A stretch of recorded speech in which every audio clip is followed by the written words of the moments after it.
75,000 का बछड़ा ख़रीदता हूँ, उस पर 45 से 50,000 रुपये ख़र्चा करता हूँ। पिछले फ्लाग में मुझे अल्हम्दुलिल्लाह 3,28,000 रुपये की बचत है। पहले साइलेज मिलता था 20 रुपये, 22 रुपये और 24 रुपये। अब साइलेज मिल रहा है 16 रुपये, 17 रुपये। पहले जो वनडे की बोरी मिलती थी वो 3400, 3600 की मिलती थी, अब आ गई 3250 पे।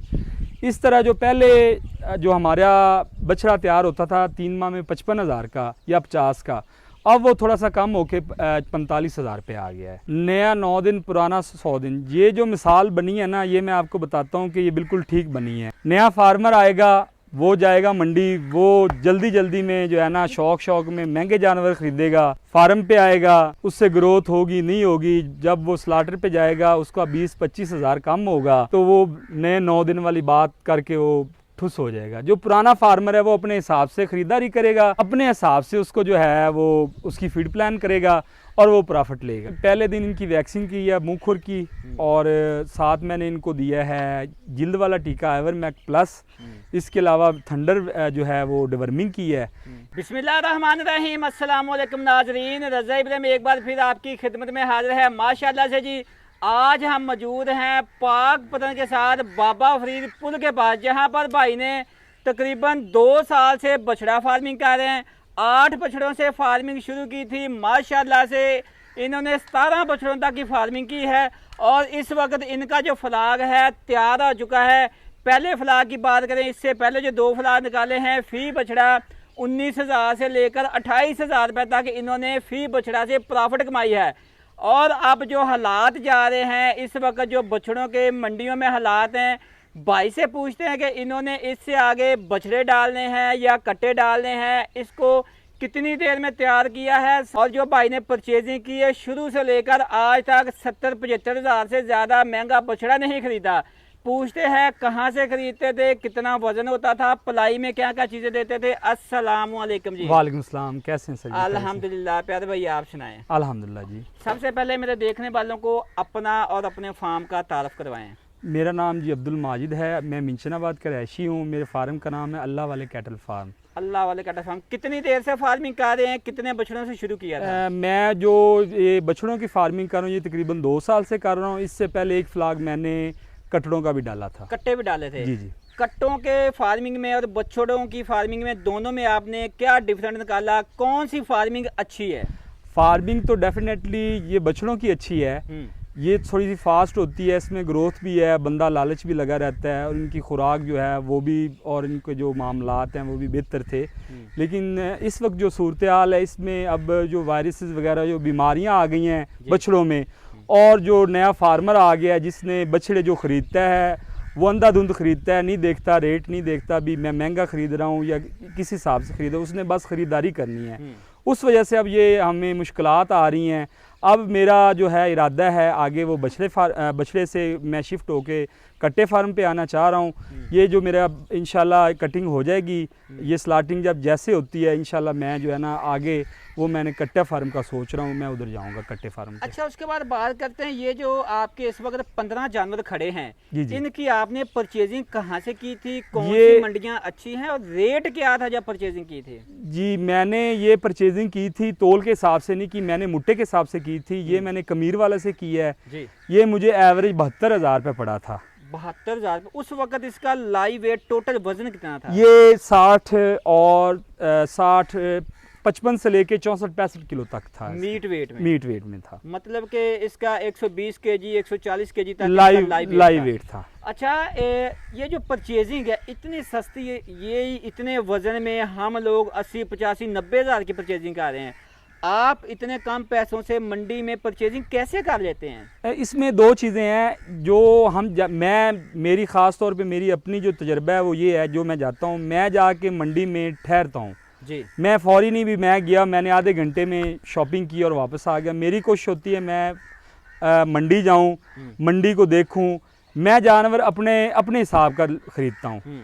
मैंने कभी किसी के पीछे लग के जानवर महंगा नहीं ख़रीदा, मैं अपने हिसाब से ख़रीदता हूँ। जो जानवर मुझे पसंद आ गया है, मुझे उसका समझ आ गई कि ये जानवर वज़न करेगा और इस वज़न में है और इस रेट में है, मैं वो ख़रीदता हूँ। मैंने किसी के पीछे लग के अपना जो व्यापारी होते हैं या तोल कंडे के, उस हिसाब से जानवर नहीं खरीदे। सही है। इस वक्त जो आपके पास जानवर खड़े हैं कौन कौन सी नस्ल के हैं? गर्मियों में कौन सी नस्ल अच्छी होती है?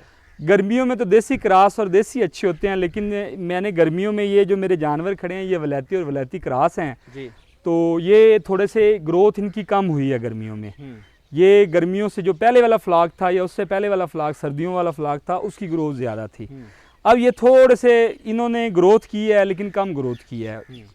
कोई 100 ग्राम 200 ग्राम डेली की ग्रोथ इनकी कम है सर्दियों से, लेकिन फिर भी अल्हम्दुलिल्लाह अल्लाह खैर करेगा, अल्लाह पाक रोज़ी देगा इंशाल्लाह। प्यारे भाई, इससे पहले ज़्यादा तो नहीं, इससे पहले जो 2 फ्लाग निकले हैं जी जी, आपने दोनों फ्लागों का बता दें, फी जानवर कितने बचे हैं, टोटल कितने कितने फी फ्लाग से बचे हैं? मेरे 17 जानवर थे, उनका तकरीबन था ये 328 के नज़दीक, ये बनता है 19-20 हज़ार रुपये एक फ्लाग में। उससे पहले 10 जानवर थे, 240 था, वो 24-25 हज़ार रुपये, 24.5 हज़ार रुपये एवरेज उसकी मुझे बची।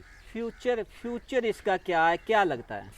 फ्यूचर का तो जो है ना, नए फार्मर ने जो है ये हमारा बेड़ा गर्क कर दिया है, फ्यूचर तबाह कर दिया। फ्यूचर तबाह कर दिया। अब भाईजान मंडी गया हूँ मैं एक दोस्त के जानवर खरीदने उसके साथ, तो जो जानवर है ना जिसका लाइव वेट 80-85 है वो 60-65 हज़ार रुपये का मिल रहा है। तो जो व्यापारी है साफ ज़रा उसको पता है कि मेरा बिक जाना है, वो नखरे करता है।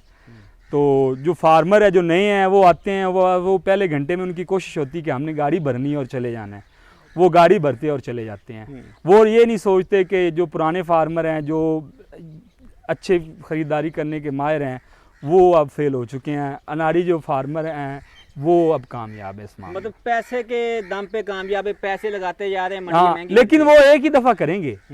आगे जब वो फ्लाग उनका तैयार होगा ना अल्लाह के हुक्म से, वो जब स्लाटरिंग में जाएंगे या मंडी में जाएंगे उनके कल ठिकाने आ जाएगी, दोबारा वो इस काम में नहीं आएंगे। फीड प्लान में बछड़ों को क्या क्या डालते रहे हैं, कौन सी फीड इनके लिए बेहतर है? सारे विटामिन आप हीस्ट वगैरह या कोई क्या क्या चीज़ें ऐड करते हैं?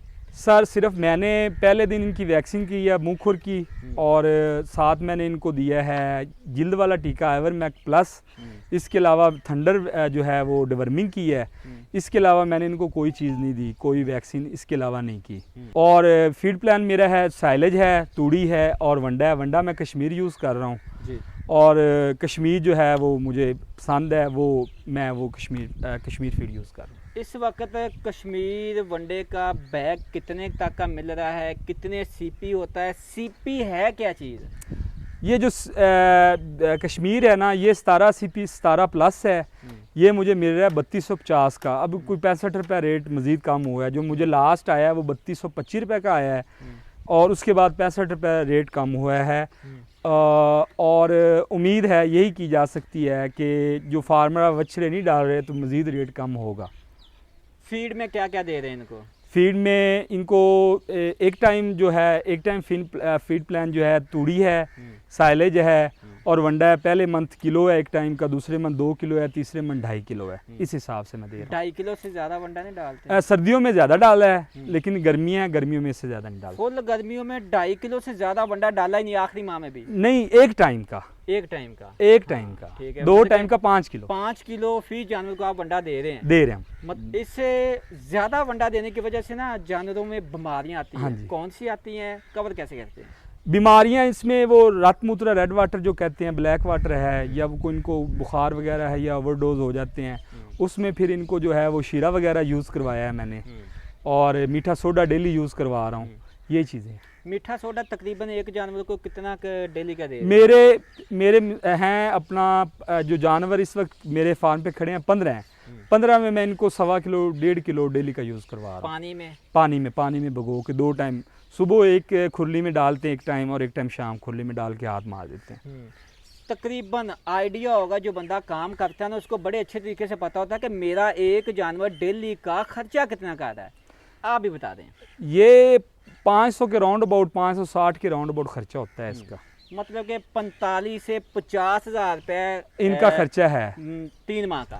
अब कुछ कम हुआ है, अब 2 चीज़ें सस्ती हैं। जो वंडा है ये कोई 250-300 रुपये पर बैग कम हुआ है। साइलेज है पहले ये 22-23 पे था, अब 17 पे आ गया है, 16-17 पे। तो ये कोई थोड़ी सी कास्ट कम हुई है, कोई 45 हज़ार तक आई है। तो पहले ये कास्ट 50, 51, 52 तक भी चली जाती है। सही है। इसको माल तैयार करने के बाद एंड पे आता है इसको सेल करना, कौन सी मंडियाँ, कौन से स्लाटर हाउस, माल भेजने का तरीकाकार क्या होता है? इसकी जो नॉर्मल जो फार्मर है वो वीडियोस बनाते हैं जी अपने जानवरों की और वो भेज देते हैं। फैक्ट्रियां हैं रायविंड जो वहाँ पे, उधर से उनको रेट आ जाता है। जहाँ पे उनको रेट ज़्यादा हो वहाँ की वो उनको से टाइम लेते हैं, माल लोड करते हैं, साथ जाते हैं और वहाँ जाके वो स्लाटिंग करवा देते हैं। सही है। इस वक्त जैसा कि आज तारीख क्या है? आज 17 अगस्त या 18 अगस्त है, 17 या 18 अगस्त? 17 अगस्त। 17 अगस्त है। आज आपने माल भेजने के लिए आपको सलाखत का, ऑफर का क्या रेट मिला है, मीट का क्या रेट मिला है और पेमेंट का क्या शेड्यूल है, ये भी बता दें। 1130 रुपये जो है मीट है जी, 6000 सलाखत का है जी, और जो है पेमेंट नेट कैश है मौके पे। कभी ऐसा हुआ हो, जैसा माशाल्लाह आपका 5वां 6वां फ्लाग है, कभी ऐसा हुआ हो कि आपने माल भेज दिया हो, वहाँ पे जाकर ज़िबा ना हुआ हो, वहाँ पे जाके पैसे ना मिले हो, कोई फ्रॉड हो गया? नहीं, इधर से जब माल चला जाता है ना, हमारी देर होती है, वहाँ कोई देर नहीं होती। कैश का एक आध दिन नीचे ऊपर हुआ है, कई दफ़ा हुआ है भी, उन्होंने टाइम दिया है भी 12 घंटे में आ जाएगा, वो 12 से 24 घंटे में भी गया है, 36 में भी गया है, लेकिन ये नहीं हुआ कि वो कोई ठगी या कोई फ्रॉड या कोई ऐसी चीज़। मेरे देखने वाले भाइयों को फार्मिंग के हवाले से आइडिया क्या देंगे? ये जो फार्मिंग का काम है किस तरह का है, नया बंदा करना चाहे तो कैसे करे? ये फार्मिंग का काम बहुत अच्छा है, इसको करना चाहिए। एक तो ये रिज़्क़ हलाल है, दूसरा फार्मिंग के काम में थोड़ा सा मज़ा आता है इंसान को। जब फार्म विज़िट करता है ना बंदा, पहले दिन बछड़ा आता है तो वो थोड़ा सा कमज़ोर होता है, जैसे जैसे वो फीड खाता है वो अपना वो जिस्म उसका बढ़ता है, बंदे का दिल भी खुश होता है कि चलो जी मेरा जानवर है जो ग्रोथ कर रहा है, तैयार हो रहा है। एक चीज़ ये, दूसरा ये रिज़्क़ हलाल है, तीसरा ये अब जो है ना इस वक्त दो चीज़ें हैं। एक जो है ये बीमारियां आ गई हैं, दूसरा इसमें जो ये महंगी मंडी महंगी है, तीसरा इसकी जो पर्ची है। ये तीन चीज़ें जो है ना ये मुश्किलात पैदा कर रही हैं फार्मर के। एक, जब हम फार्म पे जब मंडी से हम माल ख़रीदते हैं तो वो वहाँ पे पराली की पर्ची 12,000 रुपये लगा लेते हैं। 12, 15, 16, 18,000 तक भी है जी, छोटी गाड़ी की 12 है, इससे बड़ी गाड़ियों की ज़्यादा है। उसके अलावा 2,000 रुपये वो ले लेते हैं जी अपना फी जानवर का। फिर जो गाड़ी खड़ी होती है, पराली फीस लग गया, उसका वो बाहर निकलने का 300, 400, 500 लग ले लेते हैं। वो पर जानवर 3500, 4000 रुपये वो पड़ता है। दूसरा, मंडी महंगी है, वो नए जो फार्मर आते हैं जो महंगा जानवर ख़रीदते हैं, उन्होंने महंगी की हुई है। ये उसकी वजह से कोई 5, 7 हज़ार, 8 हज़ार जानवर महंगा है, कुछ 4, 5 ये पड़ जाता है, 10, 12 हज़ार रुपये जो है ना ये हम जानवर महंगा ख़रीद रहे हैं। इस वजह से ये वजूहत हैं इसमें। सही हो गया। पाकिस्तान में वैसे ज़्यादा बछड़े लेने हों तो कौन कौन से ज़्यादा बड़ी मंडियां जहाँ से ज़्यादा बछड़े मिल सकते हैं? लुडन और मुल्तान मंडी ज़्यादा लोग कहते हैं कि वहाँ विज़िट करनी चाहिए। मुल्तान मंडी में जो है ना जानवर वो मुनासिब हैं, वहाँ हर तरह का जानवर मिल जाता है, देसी क्रॉस, वलैती, जिस तरह का चाहे वहाँ ले सकते हैं। अगर कोई मेरा देखने वाला भाई आपसे कोई भी किसी किस्म की इंफॉर्मेशन लेना चाहे, आप अपना फ़ोन नंबर बता दें। जी, फ़ोन नंबर ले लें 0300 869 55 22, ये मेरा मोबाइल नंबर है। जी बहुत शुक्रिया जी। तो वीडियो कैसी लगी आपको हमारी वीडियो? अगर वीडियो अच्छी लगी तो लाइक कमेंट ज़रूर करें। फिर मिलेंगे कैसी नई वीडियो में, तब तक दें इजाज़त। अल्लाह निगहबान।